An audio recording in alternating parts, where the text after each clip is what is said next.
Boa noite, pessoal. Eu tô aqui para falar um pouquinho com vocês sobre o texto aí Palavras e Revoluções, do material de vocês aí, Trilhas de Aprendizagem, na página 112, tá? Então vamos lá. Esse texto aí ele vai servir de base para vocês responderem da questão 1 a 4, que foi postado lá no Google Sala de Aula, no Google Classroom. Quem escreveu esse texto foi um importante historiador britânico, né, que viveu aí no século XX, tá? Chamado Eric Hobsbawm.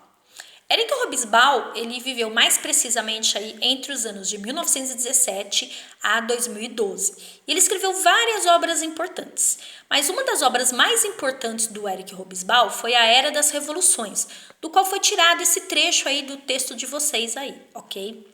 Então, esse texto, ele parte do princípio que houve uma dupla revolução na Europa entre os anos de 1789 e 1848. Essa dupla revolução, ela aconteceu mais precisamente na França e na Inglaterra, tá? E ela foi a responsável por importantes transformações aí em todo o mundo, né? A partir dessa base europeia, dessa base dessas duas revoluções.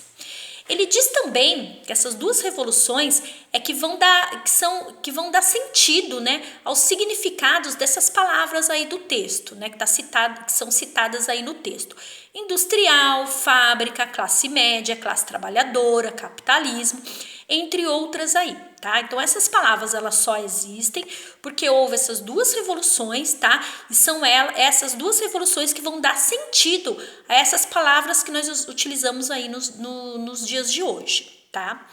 Ele diz também que essas duas revoluções elas foram tão importantes na história quanto a descoberta da agricultura e da metalurgia, tá? Para quem não lembra, lá no 6º ano, quando vocês aprenderam lá sobre o homem pré-histórico, vocês aprenderam que a descoberta da agricultura foi um importante avanço para a humanidade.